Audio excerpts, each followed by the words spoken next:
Audience வந்து நிறைய வந்து சொல்கிறதெல்லாம் போய் ரஜினி சாருக்கும் கமல் சாருக்கும் காதில் விழுந்து அவங்க முடிவு எடுக்கிறது தான். அது தவிர நான் முடிவு எடுக்கிற நிலைமையில் இல்லை.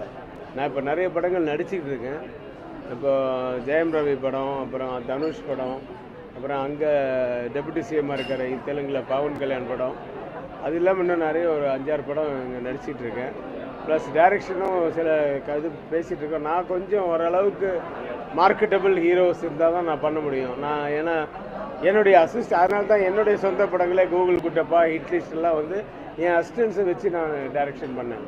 ஏன்னா நான் டைரக்ட் பண்ணும்போது எல்லாமே வந்து டபுளும் ட்ரிபிளும் ஆகிடும் காஸ்ட் ஆஃப் ப்ரொடக்ஷன். என் அசிஸ்டன்ஸ்னால் இப்போ ஒரு என்னோடய மேக்கப் மேன் இருக்கான்னா அவர் மேக்கப் மேனோட 4வது அசிஸ்டண்ட்டை மேக்கப் மேனாக அவர் போட முடியும். நான் இவரை வச்சுக்கிட்டு அவனை போட்டேன்னா இவரை டீக்ரேட் பண்ணுற மாதிரி ஆகிடும். இந்த மாதிரி ஒவ்வொரு டிபார்ட்மெண்ட்லேயுமே இப்போ அந்த மாதிரிலாம் பண்ண முடியாது நான். ஸோ அதனால் வந்து நான் கொஞ்சம் ஓரளவுக்கு மார்க்கெட்டபிள் ஹீரோஸ் இருந்தால் தான் நான் பண்ணுவேன். அப்படி இல்லைனா இதுக்கே இருக்குது, ப்ரொடக்ஷன் இருக்குது, அப்புறம் ஆக்டிங் இருக்குது. இதில் ஏன்னா சினிமாவில் தான் இருப்பேன்.